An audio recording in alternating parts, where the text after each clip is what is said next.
Hi, this is the WayOut series. It is a collection of testimonies and revelations that can help you in your own healing journey.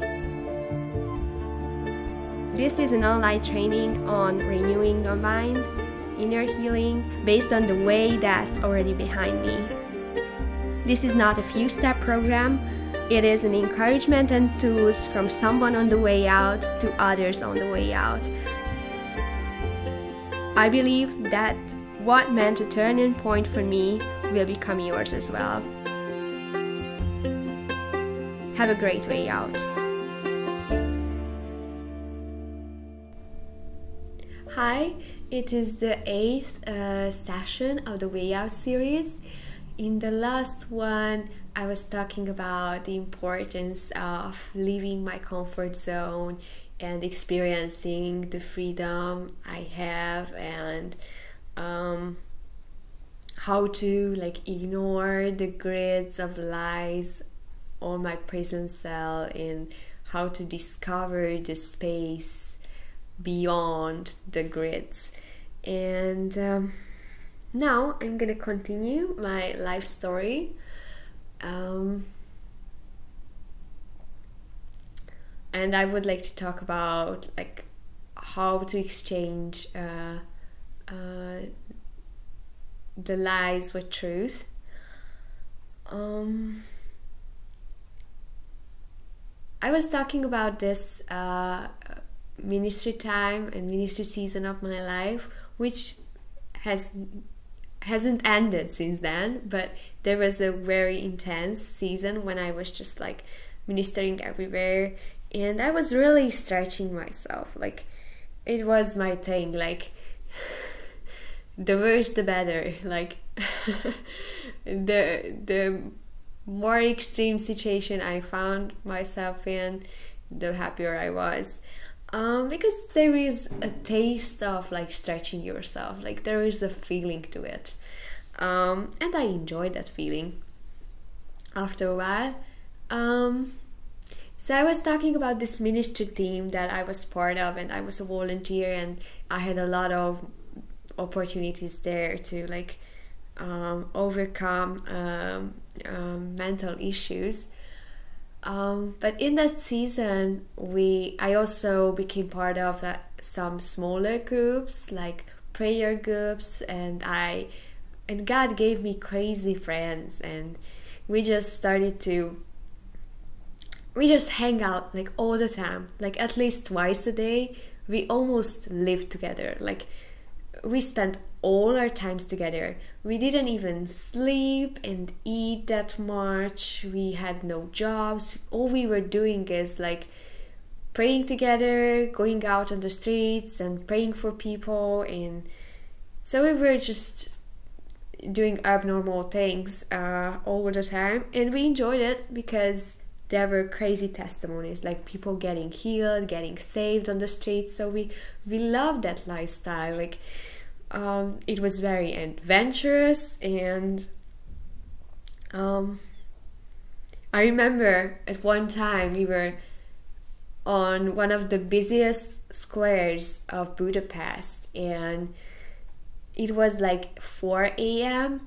and we were sitting and laying on the dirty pavement in front of a restaurant, and we were just singing and worshiping and praying. And then few drunken people joined us, who just came out of the club, and we even prayed for them, and they experienced what we experienced. They felt the love of God, and we were happy that we could give something to them. And we spent the whole night on that street corner, and we had the time of our lives. It was natural back then. And early in the morning we went home, slept a few hours, and then we started it all over again. But more on that in the Testimony of My Life series. I share some other stories from that season. Now I only talk about the mental health aspect to this season. And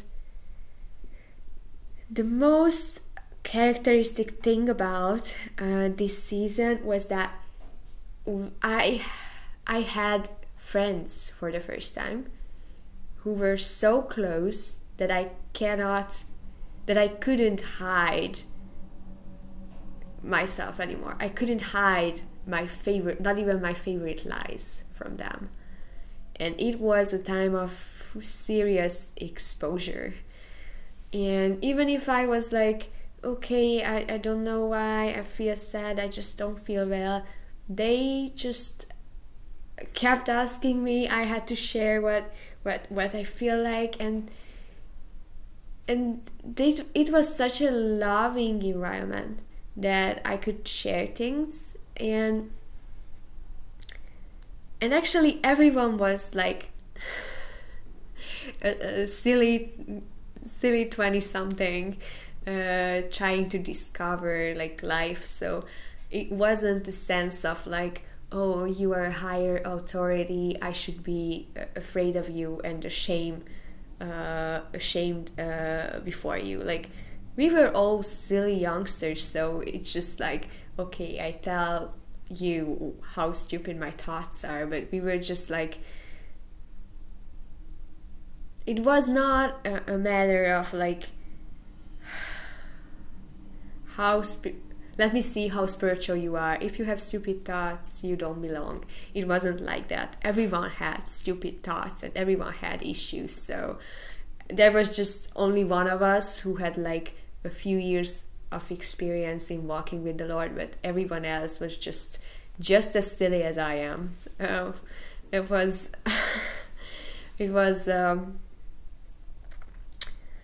there wasn't this shame atmosphere there. And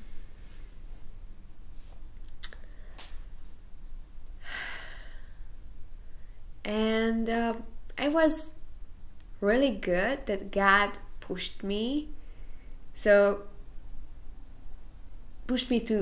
an even greater freedom, like inside of the volunteer team, which I kept on being a part of. But at this time, when I only had that, I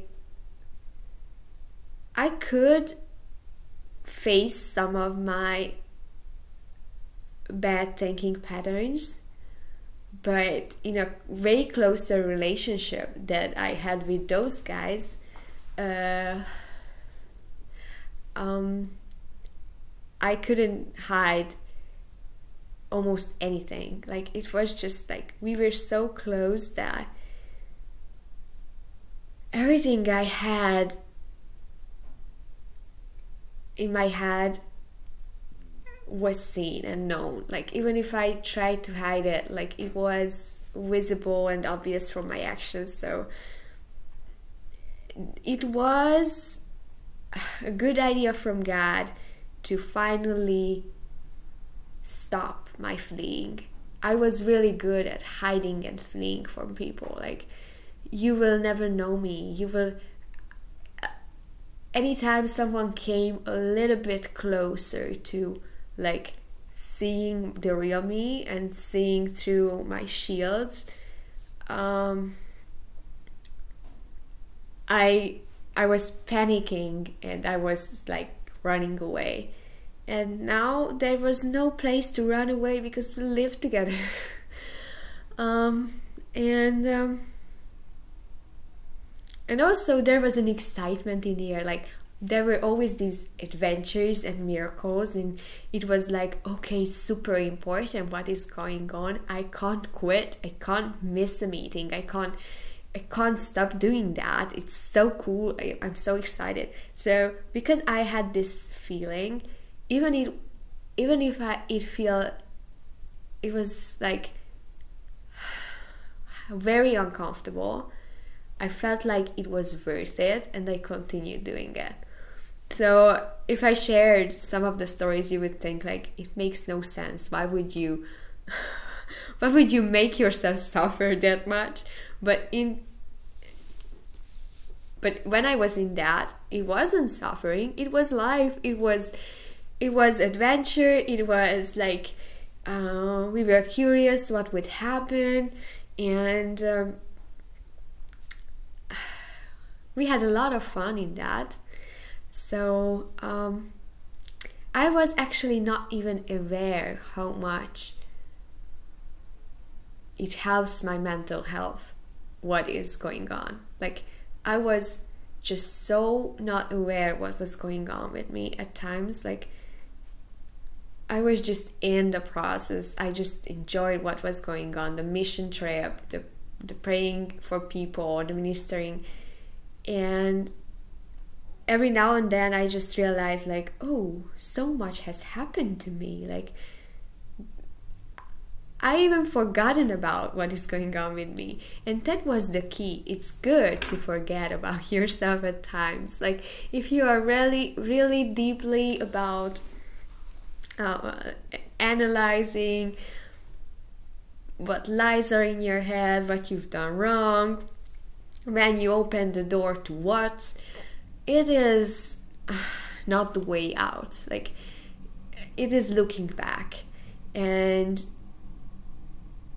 sometimes it is like empowering lies when you pay too much attention on them. Like, they are happy about, like, oh, we wanted your attention and here we have it, and they are just like sunbathing in it.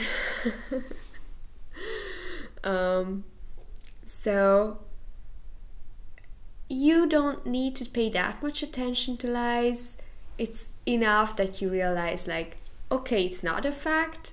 I don't need to think like that. I don't need to live like that, and I'm free to do so. Most of the time, it's enough to know that much about them. Sometimes God just reveals, like, when you started to believe it and how not to cooperate with it anymore.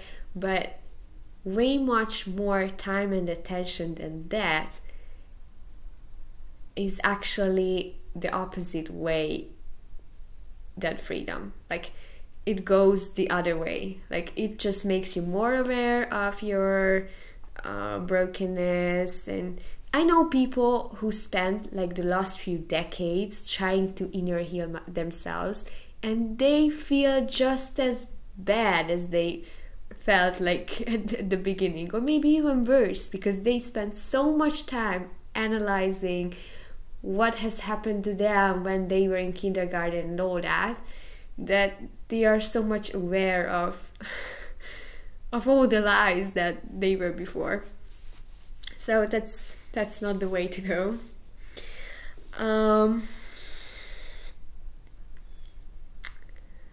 What I realized in this season is that there's such a power in opening myself up. I've never done that before.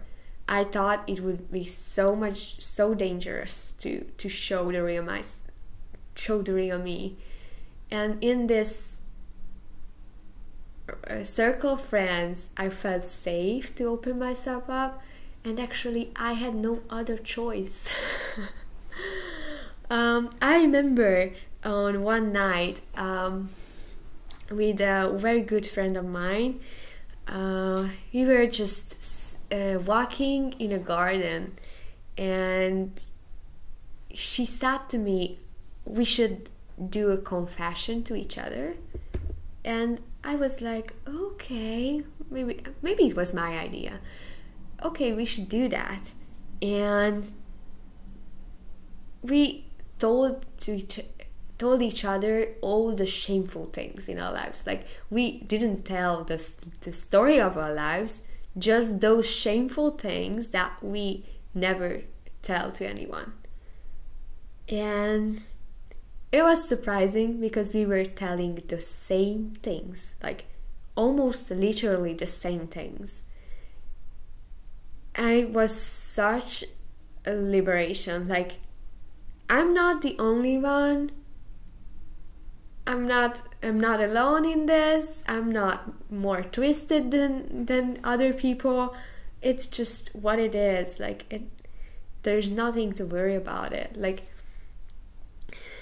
the enemy tries to keep you in your prison cell by telling you that if you go out, if you let yourself be seen and let the things that are going on with you be known, you will be hated, you will be perceived as unlovable, they won't look up to you, they won't accept you, they don't want to be friends with you, they will think you are not spiritual enough, they will think you are a disappointment, they would think like, I don't want to be close to such a screwed up person. And we have those things, and actually none of these things on the list of the enemy is true. Like, I told these things to this friend and she was like, oh, I had the same things. And many times when people confess things to me and they are like, oh, I'm the worst person on the planet, and I'm like, I don't want to laugh, but sometimes I feel like laughing. Like, you just said something like that everyone does, or everyone has done at least once in their lives. Like, it's not a good thing, but it's not a big deal. Like, it's not a proof that you are less than anyone. Like, it's not that much of a disaster. And it's crazy how much the enemy convinces us, like, you should hide forever. With such a shameful thing, you should be running away. And when you don't listen to him and you don't run away and you bring your shameful things to light, you realize, like, okay, none of the things the enemy threatened me with are true. And I think it's powerful to bring stuff to the light, because it's not a magical thing, but so much can shift by telling it to someone. Of course, don't post it on Facebook or don't tell it to a whole congregation. Maybe not everyone is trustworthy or deals with your information well. Some people can start gossiping about it and things like that.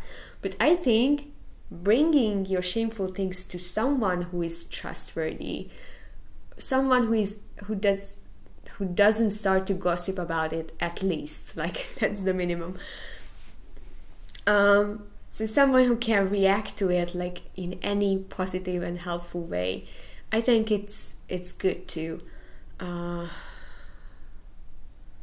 bring things to light and make it visible, just for the sake of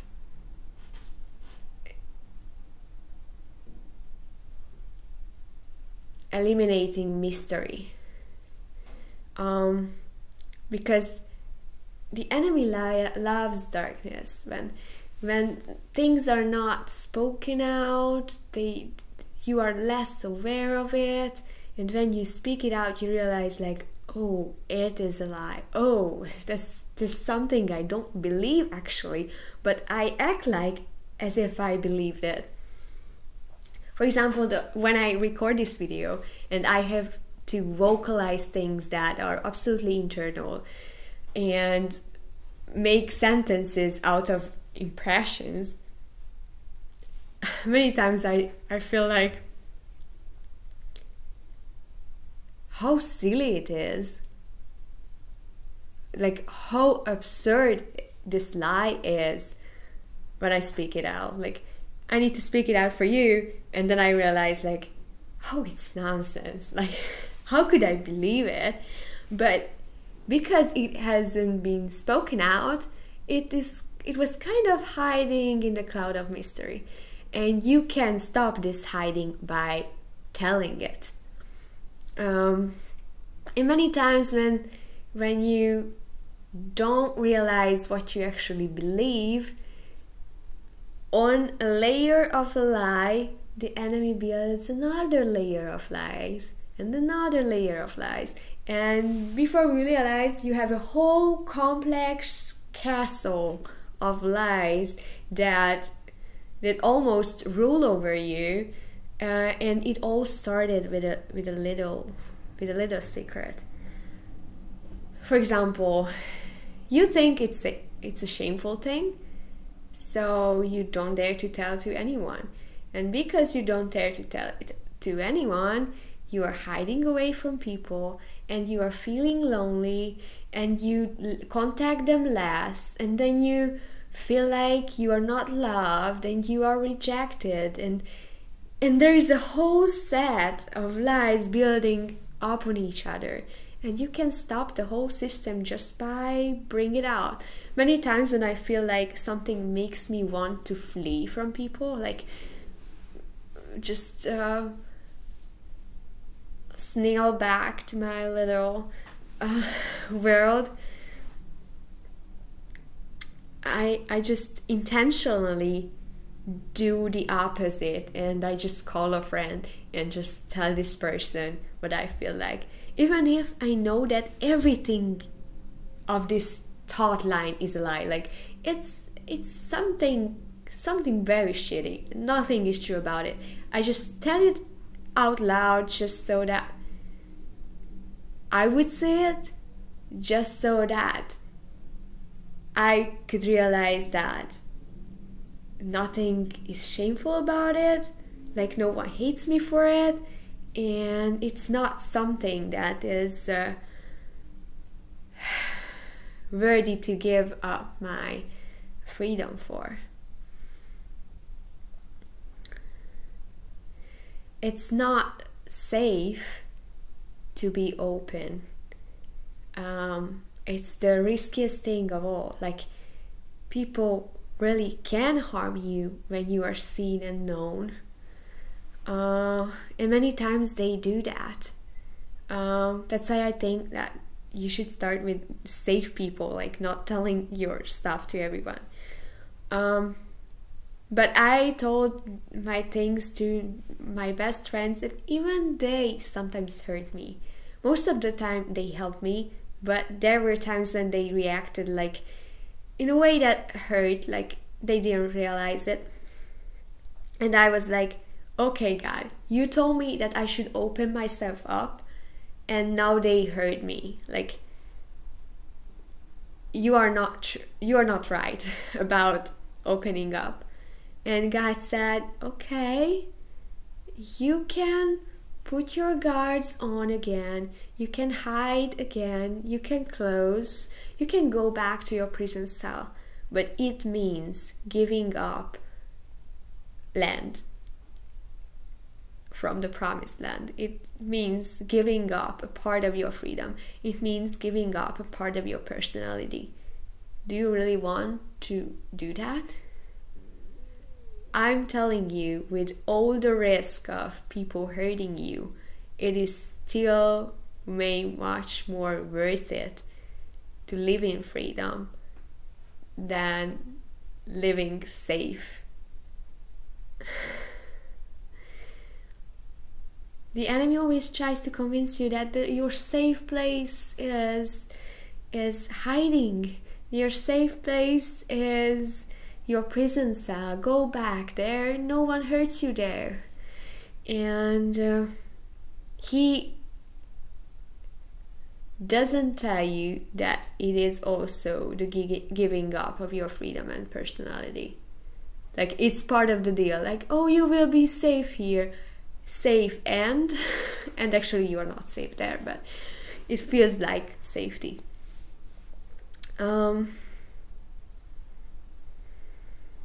So God told me that even if people can hurt me when I'm open, it's still worth being open.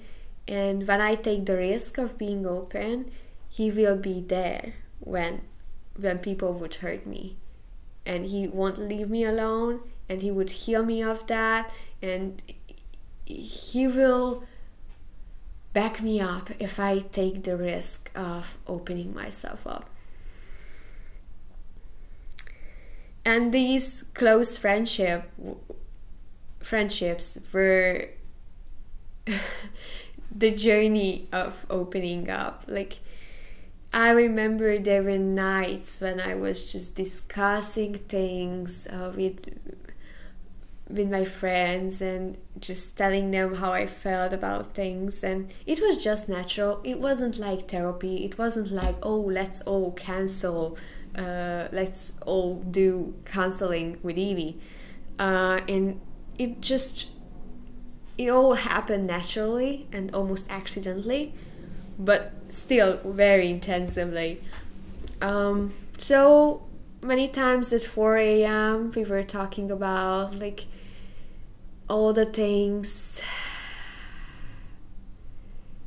that we struggle to believe and all that, and many times we were just telling to each other like, it is a lie and the truth is this and that, and we were just harshly replacing the lies with truth, and it helped so much.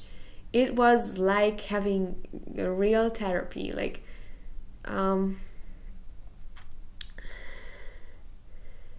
I think a professional psychologist or therapist can do that, like seeing through your issues and pulling out the little strings of lies and that are necessary, and still leaving it up to you to realize things and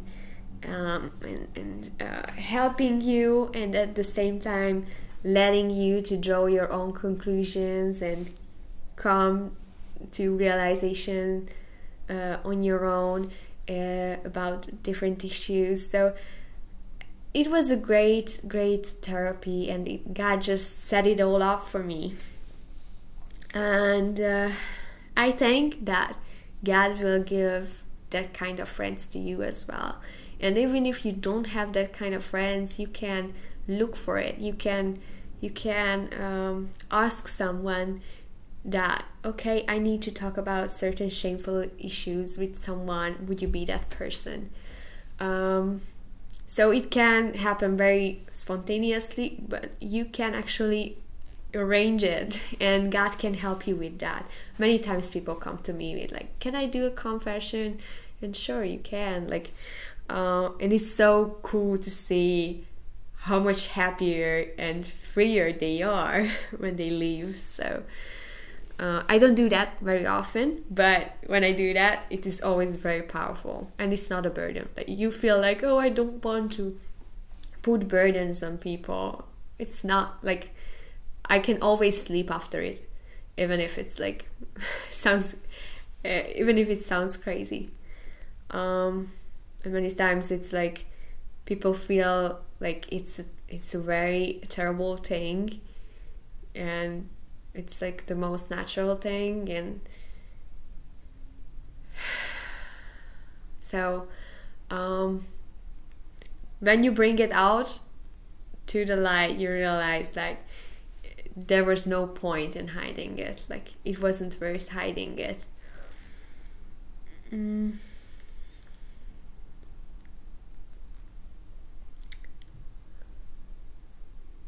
So God gave me friends instead of therapy, but it can happen, what I just said, inside of a normal therapy as well. And it doesn't actually matter who does that, who is the safe person to you, who is the person who can react to your situation well and help you realize stuff. It's more important that there is someone. And sometimes we need that. In many cases, I had those conversations only with God when I was talking through like bad thinking patterns and things like that. But I'm so grateful that I had like outsiders as well, not just my limited perception of God's voice. Because it made my process quicker, and I'm sure that God would give you such people as well, even if it's just a friend who loves you enough to listen to you and tell you that, okay, it's not true. Many times you don't. There is a number of cases where you don't need like a very professional help, just someone to trust and someone to react with truth to your situation. And there are very complex issues where you are just like it is needed that someone who has an insight into the science of the mind just leads you through a process. So, but it happened to me through friends and through my relationship with God. And it's so funny that when I could open up to my friends, something has broken through and I can open myself up to God in that area. And if something has broken through in my relationship with God, I could do the same openness with real people. So it just like it was going both ways. And this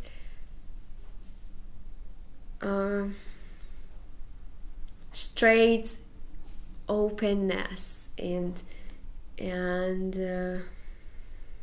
honesty is something I had to learn, not just with people but also with God.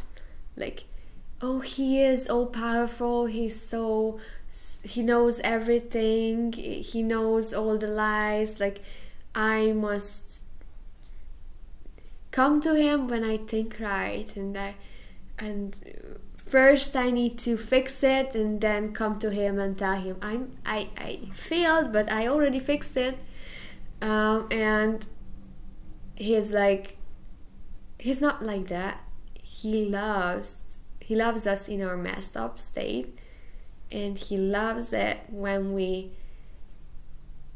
pour it out on him, and when we have like an anxiety attack with him, and we just or rage attack, he can deal with it.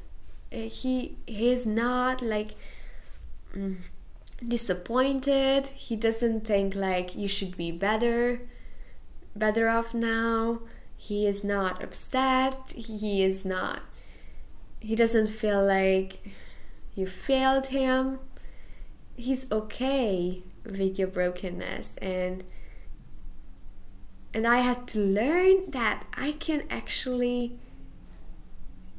talk about my issues with him. It's not like I come to you to worship you and hang out with you because I'm doing great, but when I don't feel good, like, oh, maybe later, like I'm coming back when I'm doing okay. And he slowly started to convince me that he wants the whole me, like everything of me. And if something terrible comes to the surface, which happened quite often, especially when I started to spend more time in silence and contemplating, there were a lot of like terrible things and lies coming to the surface, and I was like, oh, I'm ashamed of it. I thought I'm over it. Why do I have these things again, God? And he's like, you have it on the surface because I want to deal with it, and it's not a shameful thing that it has been brought up. Like, it is on the surface because that's what's next. That's the next thing I want to talk about with you. And yeah, and it was so it was one of the key things that God has led me into, is that I can have a breakdown with him. Like, it's not like I have a breakdown and then when I'm doing better, like we can be close, we can have life together. Like, then you can bless me, then you can come close to me, then you can lead me forward to my destiny. But here's a little pause, I have to go through this and then I come back. He's like, you don't need to come back. I can come into your pit with you and you can have a complete breakdown in me and with me. And We think that because he knows it all, he's like not interested in our perspective, and he's tired of our little lies. Like, he's so perfect that he couldn't understand us. Like, how can you believe such a foolish thing? He never says that. He's actually very much interested in our perspective.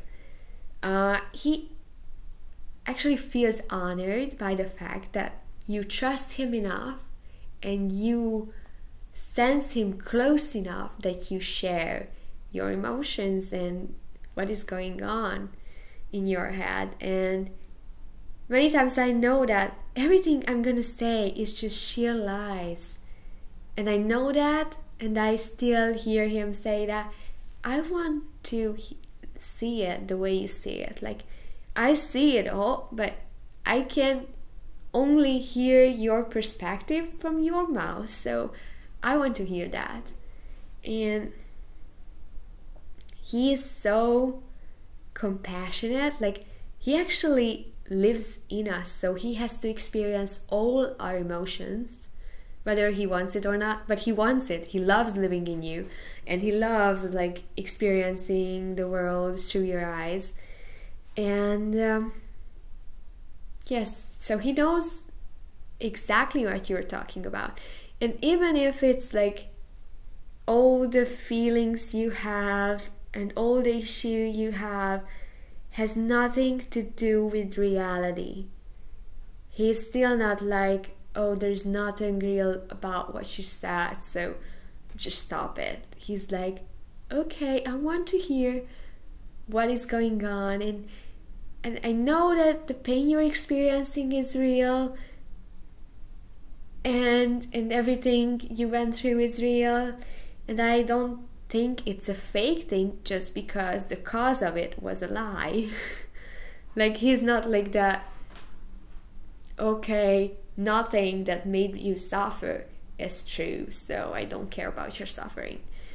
He's like, I want to hear your perspective, I want to feel what you feel, I want to hear it from your mouth, I'm interested in how you experience things, and I'm honored to hear it from your mouth, and I'm so happy that you trust me that much, that you let me that close to you, that you know that I'm that good and that patient and that I would never use it against you. I'm so honored that you know me and know my nature that much, that I would never tell you that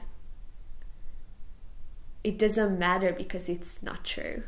Everything about you matters. Like, you are not just a little ant in my pet shop. You are a person to me. I want to contact with you, and I'm interested in your perspective, even if it has nothing to do with truth.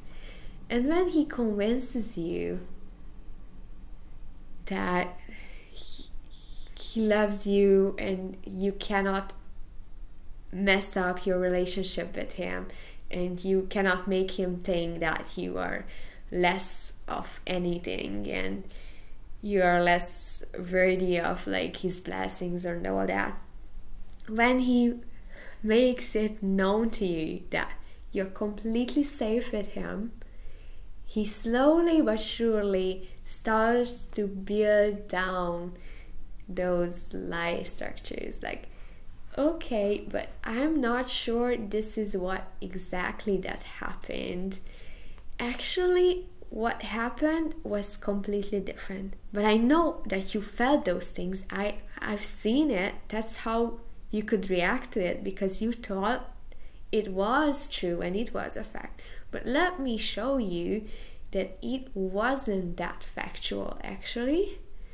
And let me show you what has actually happened behind the curtains. And very gently and delicately, he just shows you one by one that this wasn't the case actually.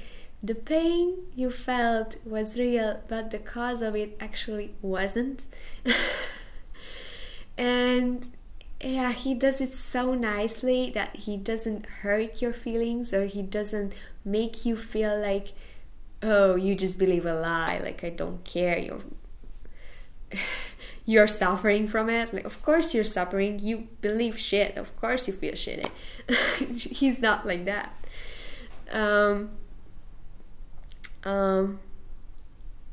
Yeah, he's so gentle about destructing the lie structure, like pulling out these cards in the castle just one by one, and he lets you do the last pull when the whole structure collapses.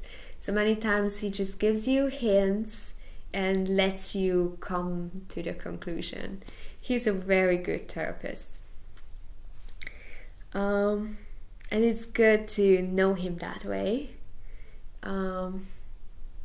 Yeah. And learning to process things with God and learning to have a breakdown with God is actually not that much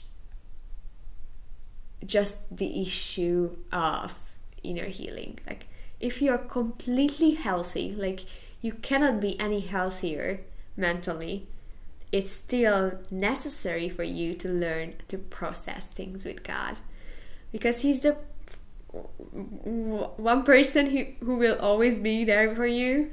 And even if you don't have friends available at the moment, you can process things with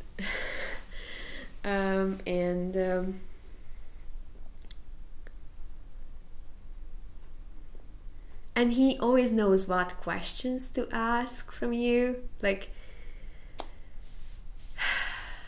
he knows how to lead you to realize what was real and what isn't real.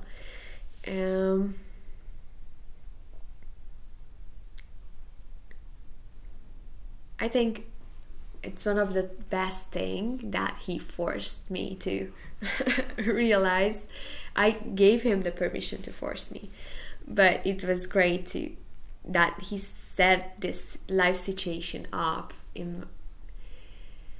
that I had to learn to digest things with him.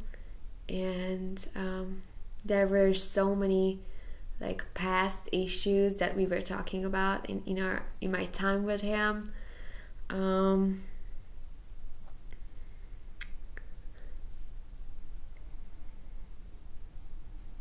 He's so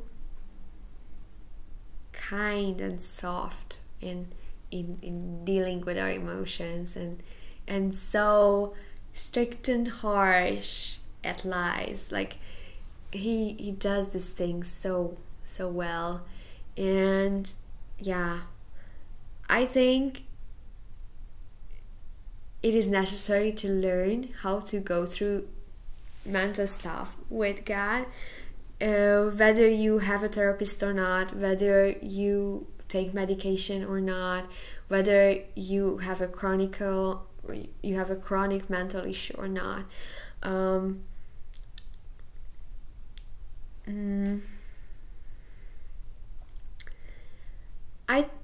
As I mentioned before, I'm sure God will give you people who can help you, whether professionals or just friends, and take courage to open up and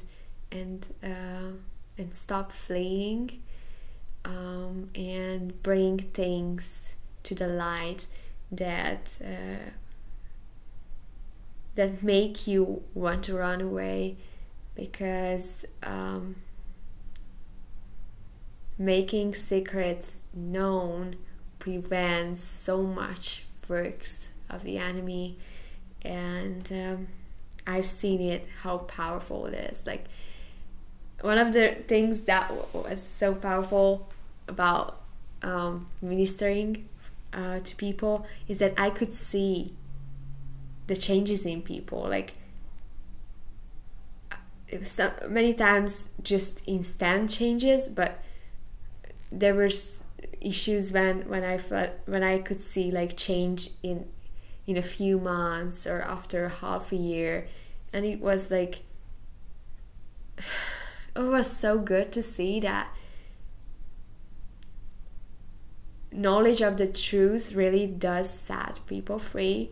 And it made my faith rise about my issues, like, oh, it happens to others, it happens to me. It's actually not a big deal because they have gone through way crazier stuff, and I'm gonna get through my issues. So just the fact that I prayed for that many people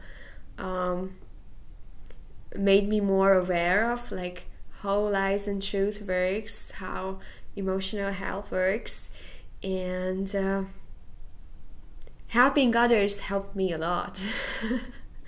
Actually, we're gonna do an exercise about to say how to like exchange truth, exchange the lies to truth, and all that what we were talking about now. And up until now, you can practice the therapy with God, and you can think about what issues you need to share with someone, at least with one person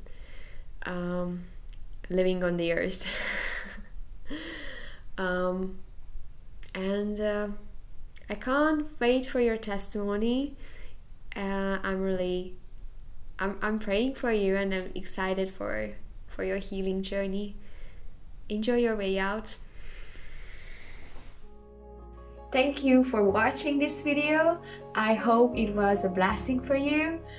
This course is completely free of charge. However, the production and editing has a cost, and I wanted to produce this series in the best possible quality and make it available to everyone absolutely free on YouTube.